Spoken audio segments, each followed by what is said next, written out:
Bonsoir à vous tous, soyez les bienvenus dans ce journal. C'est le début ce soir de notre grande opération Dessine-moi une commune. Pendant 4 semaines, nous allons parcourir le Valais à la découverte d'une vingtaine de municipalités. Un périple qui va nous mener jusqu'aux élections communales du 18 octobre prochain. Pour commencer, coup de projecteur sur les districts de Sion et de Comté. Pour cette première escale, nous avons installé notre bus et notre plateau dans la commune de Grimisuat. La commune de Grimisuat, vous le savez, a vécu quelques remous politiques ces derniers temps. On en parlera d'ailleurs avec le président Raphaël Vuignier. Mais place tout d'abord à l'actualité de ce lundi, une séquence concoctée ce soir par Marco Scopesi et Christina Buchard.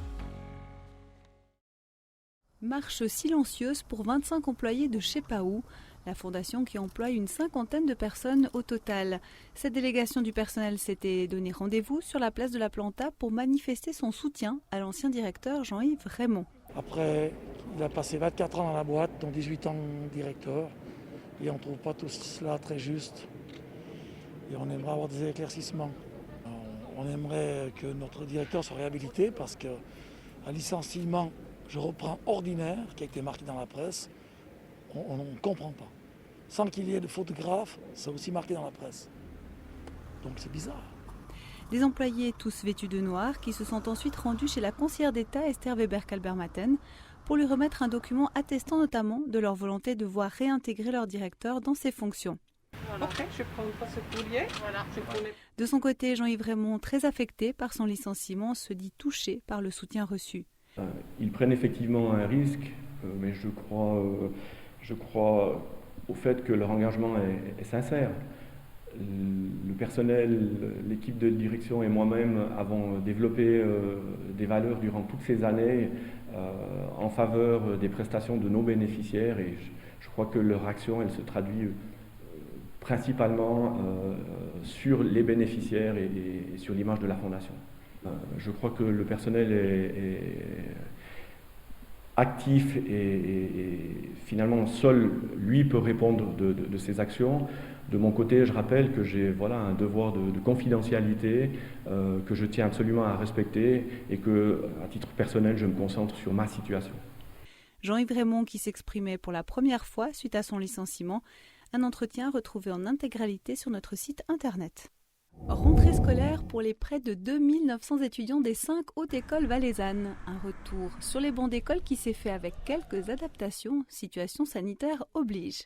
C'est une rentrée un peu plus délicate que d'habitude parce qu'en résumé, on a plus d'étudiants, 80 étudiants en plus, toutes missions confondues.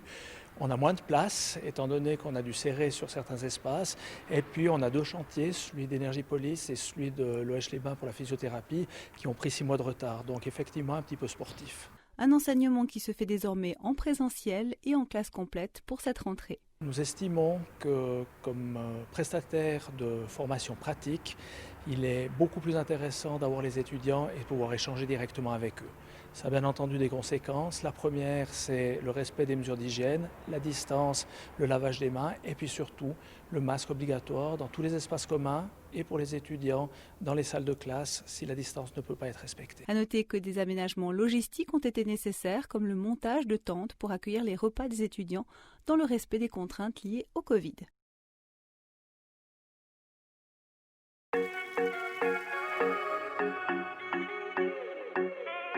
On se retrouve comme promis à Grimisuat pour cette première escale de notre opération Dessine-moi une commune. Alors Grimisuat, vous le savez, c'est une commune du district de Sion. Population résidente permanente, plus de 3500 à la fin 2019 selon l'Office fédéral de la statistique. Au niveau politique, il y a 7 conseillers communaux, 11 candidats pour ces élections communales 2020.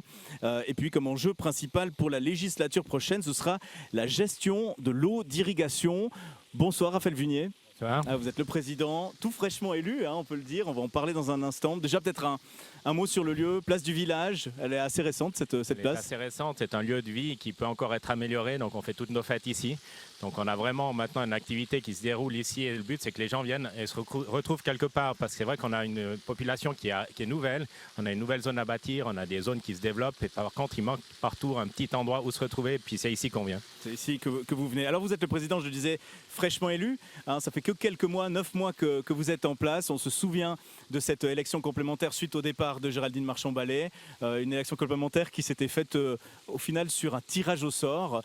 Ça montrait un peu les tensions qu'il y avait ici et la séparation, comment dire, de la commune. Est-ce qu'aujourd'hui, vous diriez que la sérénité est de retour à Grémusua ? Bon, la première des choses, c'est qu'on avait quand même un problème au niveau de l'administration publique, puisque la secrétaire communale, son adjointe et la tenante cadastre étaient partis en même temps que la présidente. Donc il y avait à un moment donné un très grand flou. Donc depuis que je suis là, ça fait même pas 9 mois, ça fait plutôt 6-7 mois, on a réussi à remettre en place, je m'étais donné 100 jours pour mettre en place cette structure administrative et ça fonctionne bien. Donc les employés sont heureux d'être là. On a pu travailler dans le cadre du Covid vraiment de manière idéale et ça fonctionne très bien. La population, je pense qu'il y a, comme dans toutes les communes, quelques tireurs de ficelles. Il y en a une vingtaine ou une trentaine, mais tout le reste, la population, elle s'en fout. On fait un petit peu de ce qui se passe au niveau purement familial ou tout ce qu'on veut. Donc, c'est pas vraiment un problème. C'est une commune qui s'est construite autour de quelques familles, mais maintenant, il y a beaucoup de populations qui viennent de la plaine, qui montent, des jeunes couples avec des enfants.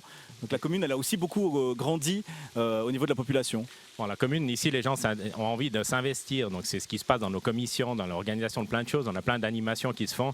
Par contre, ils ne veulent pas s'investir plus que tant dans des histoires politiques. Donc, ça ne les regarde pas. Et c'est quand même eux qui sont majoritaires actuellement dans la commune, comme quasiment dans toutes les communes qui nous entourent. Alors, 6-7 mois de présidence. Il y a eu la crise du Covid. Il y a eu, il fallait remettre toute l'administration communale debout à nouveau. On peut dire que vous avez été vite mis dans le bain. Bon, j'ai eu la chance, par rapport à mon passé bancaire, de travailler. J'ai travaillé pendant 10 ans dans un secteur qui s'appelle Recovery Management. Ouais. Donc, c'est la gestion de la crise. Donc, une crise immobilière, comme on a connu, on était en plein dedans, on a mis 10 ans pour se rétablir. Ou une crise ici sanitaire, en fait, le mode de fonctionnement est toujours le même. Mais c'est un apprentissage. Et moi, ça me sert quand même beaucoup parce qu'on n'a pas de stress, on doit juste anticiper et faire les choses en ordre. C'est ce qui s'est passé dans la commune, on a vraiment bien fonctionné. Alors, ces élections, comment vous les sentez ? Est-ce que votre présidence, fraîche présidence, elle sera attaquée ? Tout est attaquable, je veux dire. Il y a des ambitions. Si on est 11, c'est qu'il y a quand même des gens qui ont une ambition là derrière. Moi, je pense que j'ai quand même pu faire mes preuves. Les gens sont satisfaits, ils sont contents d'être ici. En plus, notre situation géographique fait quand même, on est un des meilleurs endroits, ou le meilleur endroit du Valais, je suis obligé de le dire, désolé. Avec sa vienne. Je pense, justement, donc on a quand même cette chance-là. Donc à partir de là, on a des candidats. Moi, j'en ai 4, c'est un parti citoyen. On n'a aucune appartenance politique. On va faire un test aussi par rapport à une commune, voir si les gens sont prêts à soutenir des citoyens et non pas seulement, et pas un parti. Alors, quand je vous ai appelé pour préparer cette émission, on parlait des enjeux de la commune. Moi, j'étais sûr que vous alliez me dire l'aménagement du territoire, l'accueil de la population. Non, c'est l'eau d'irrigation. Pourquoi ? Bon, déjà, l'aménagement du territoire, c'est un enjeu pour toutes les communes. Donc, on va y passer. Donc, ce n'est pas la priorité. Et l'eau d'irrigation, mais ça vient aussi l'eau potable et aussi la descente des égouts jusqu'à Sion. Donc, c'est tout un système en place. Donc, on a une population qui s'accroît. Donc, l'eau potable va devenir aussi un enjeu, mais pas pour nous en général. Et l'eau d'irrigation, c'est ce qui nous manque puisqu'on est des blecs. Blec, ça veut dire mouillé, donc on n'a pas d'eau. Et on ne sait pas pourquoi vous appelez les blecs. Parce que ça veut dire humide ou mouillé. Ouais. Donc en fait, comme on était sec ou à sec, on est devenu des blecs. D'accord, c'est ça. Justement, un des moyens d'avoir de l'eau dans cette commune, c'est le Bisdaïen. On va comprendre pourquoi grâce à ce reportage signé par Didier Deyaco et Marco Ranocchi. Il s'écoule du Raville à l'étang de Révouir, mais aussi à des millions d'exemplaires. Le Grand Bisdaïen et ses célèbres chenaux jouissent désormais d'une aura internationale. Ils sont devenus un véritable attrait touristique pour la région. Un rôle pourtant accessoire pour ce bis vieux de 600 ans, sa fonction originelle demeure l'irrigation, un enjeu vital. Vital pour les gens qui y habitaient, et pour le bétail à l'époque, et pour les surfaces herbagées, pour le vignoble et tout ça. Déjà à l'époque, on avait besoin de cette eau. L'eau, si on l'a été chercher aussi loin, c'est qu'on en avait vraiment besoin et il n'y en avait point ailleurs. Ce besoin en eau concerne tout le coteau de l'Adré et particulièrement la commune de Grémisua. Elle rejoint d'ailleurs le consortage du Grand Bisdaïen dès 1464. Les blecs, obsédés par leur bleu, ne peuvent pas compter sur la Sionne qui se tarit durant le mois de juin. Alors quand on gère l'eau de Grémisua comme David Mabillard, on mesure plus que quiconque l'importance du bis pour arroser les 300 hectares de vignes et de prairies. C'est un joli passage en promenade et tout, mais c'est vraiment une conduite à ciel ouvert. On a Saviès qui nous aide énormément avec l'eau du Drin pendant le tampon juin-juillet. Mais c'est clair que ça devient très compliqué pour tout le monde. Et le jour où on a un souci au Grand Bis, eh ben là, c'est un problème. La construction du barrage du Raville dans les années 50 a d'ailleurs failli signer la fin du Grand Bisdaïen. Asséché durant 2 ans, le canal a retrouvé son débit de 250 litres seconde grâce à des négociations menées de main de maître par les paysans et consorts ayentos. Ce monde de l'hydroélectricité ont dû faire des frais incroyables, c'est-à-dire une conduite forcée pour pouvoir alimenter le bis. Il fallait reconnaître que le consort du Grand Bis avait des droits d'eau depuis toujours, depuis 1448, et qu'à la limite on ne pouvait pas s'en détacher, on ne pouvait pas les condamner à ne plus donner d'eau. La convention entre le consortage du bis et l'exploitant du barrage est valable jusqu'en 2037. D'ici là, l'eau glaciaire de la Lienne continuera d'irriguer, comme chaque été, les communes de l'Adré. Voilà donc pour ce reportage autour du bis d'Ayen, c'est vrai qu'il est important vraiment pour la commune, ce bis. C'est là qu'on voit l'intelligence de nos ancêtres ou anciens qui ont réussi à prendre entre guillemets l'eau en partie à Ayen.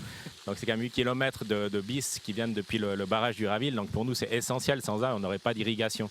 On se rend compte que, j'ai encore regardé hier, depuis l'autre côté de la rive, la situation du glacier des Diablerets, c'est catastrophique. Donc on est en train de partir. Et quand on voit climat 2030, c'est trop tard. Nous, on doit déjà anticiper maintenant ce qui va arriver.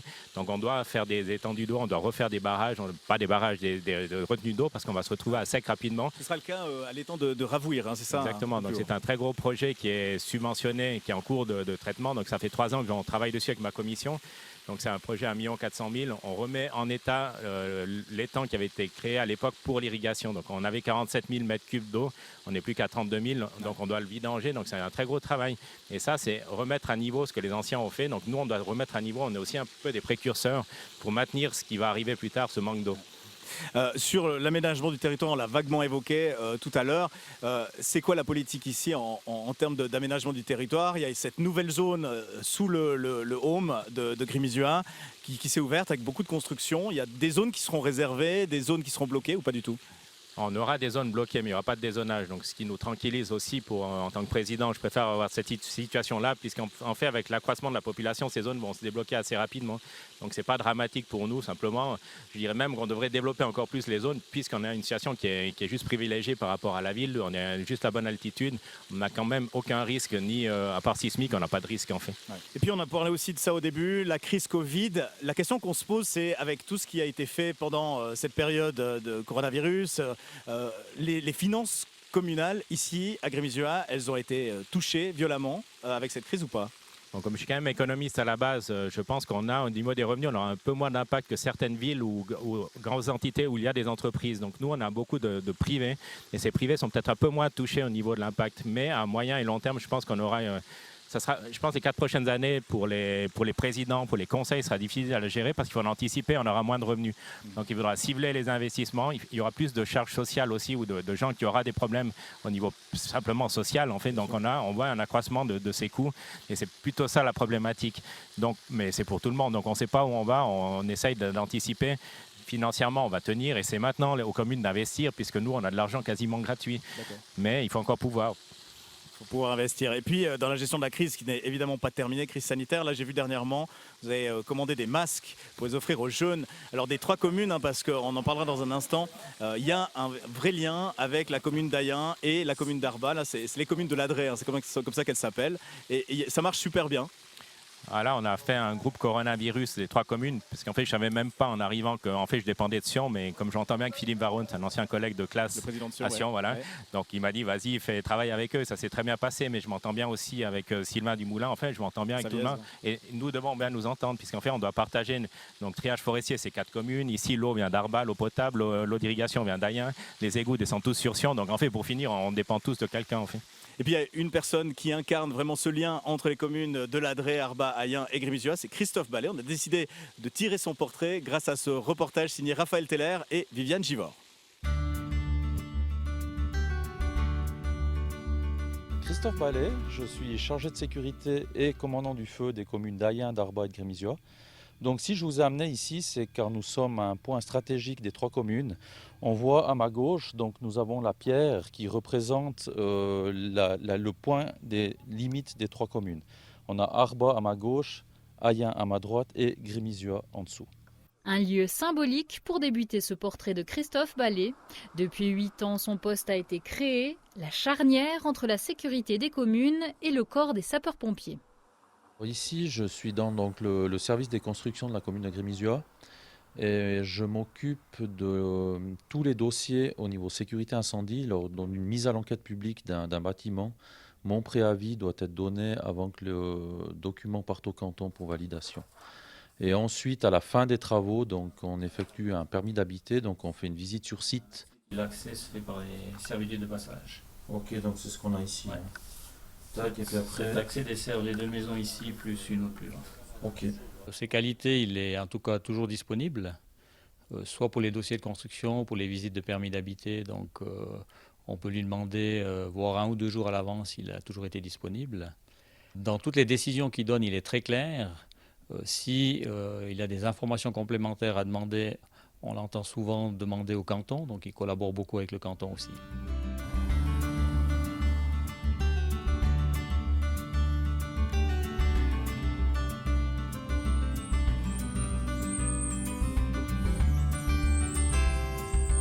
Le corps des sapeurs-pompiers de l'Aldré a vu jour en janvier 2013, donc j'ai été nommé commandant.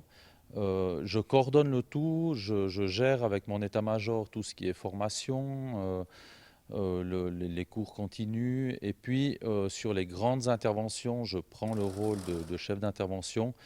Sur les interventions un peu plus petites, j'essaye de laisser un peu ma place aussi, parce qu'il y a des hommes très bien formés derrière qui le font extrêmement bien.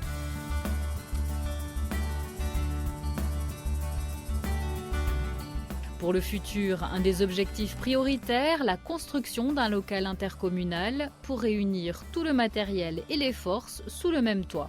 Un objectif à la mesure de Christophe Ballet et de son poste clé entre les 3 communes.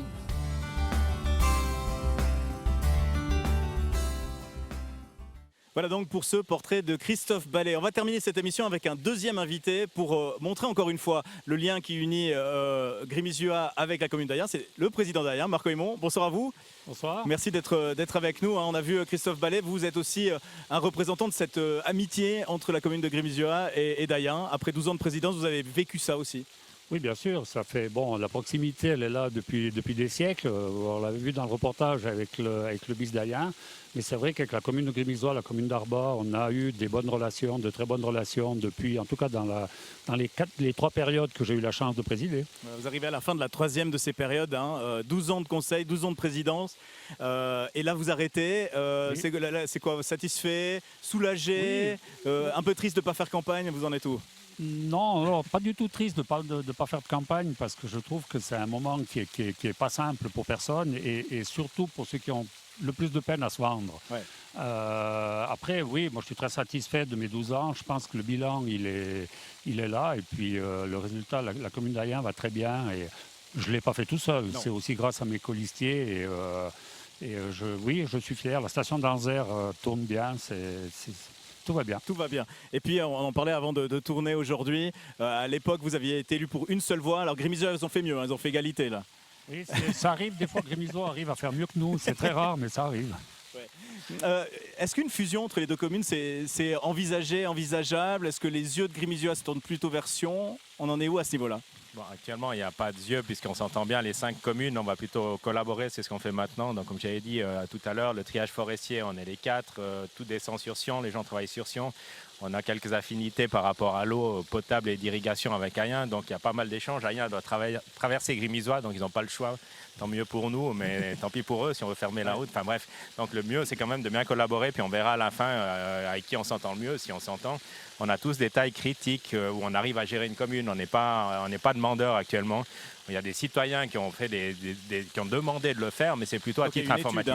Pour avec Sion. Oui, donc c'est une pré-étude. Je veux dire, on donne un petit peu la ligne. Sion a fait la même chose. Donc pour l'instant, 2050, c'est loin. On verra ce qui se passe actuellement. Là, je pense que personne n'a besoin. Ouais. Et l'idée que Sion a dévoilé il y a quelques semaines, le Grand Sion, avec toutes ces communes, c'est quoi? C'est une bonne chose? Grimizioa pourrait être intéressé. Réfléchissez, Marco Aymon, je vous poserai la même question après. Bon, on a quand même eu la chance, les présidents, d'être convoqués chez Philippe Varro, le président de Sion, pour nous montrer l'étude. Donc il y a 7 variantes de fusion, puis dans les 7, il faudra choisir une, et puis une fois qu'on a choisi une, ça sera pour 2050. Donc moi, je pense qu'on a encore bien le temps de réfléchir. Mais vous direz quoi, dans 2050, ce sera comment? Je pense qu'essayons déjà de stabiliser tout ce qu'on a ici, comme j'ai dit, au niveau des constructions, de la latte, de l'eau, parce qu'on aura des gros problèmes d'eau potable et d'eau d'irrigation, quoi qu'il arrive. On va juste voir qui va prendre un peu le lead. C'est clair qu'à un moment donné, pour l'instant, les exécutifs sont encore pas mal. À Ayen, ils ont plus de problèmes avec le conseil général. Donc, tant que ça fonctionne comme ça, je pense qu'il n'y a pas d'urgence. Essayons déjà de bien collaborer, c'est ce qui se passe. Puis après, on verra s'il y a des amitiés ou on ne va pas aller plus loin dans un mariage. Alors, pas de mariage pour l'instant, mais des amitiés à continuer du côté de Grimizioa. Pour Ayen, vous qui n'êtes pas en campagne, vous diriez quoi? Alors pour moi, on a eu un postulat du Parti radical qui demandait à avoir l'enquête par rapport aux communes voisines. On avait demandé de suspendre le dossier parce qu'on savait que Sion, à la demande de Grimizioa, de Vezona, puis une autre commune de Nax, enfin, la commune de Montnoble, pour aller sur Sion, ils voulaient se donner du recul.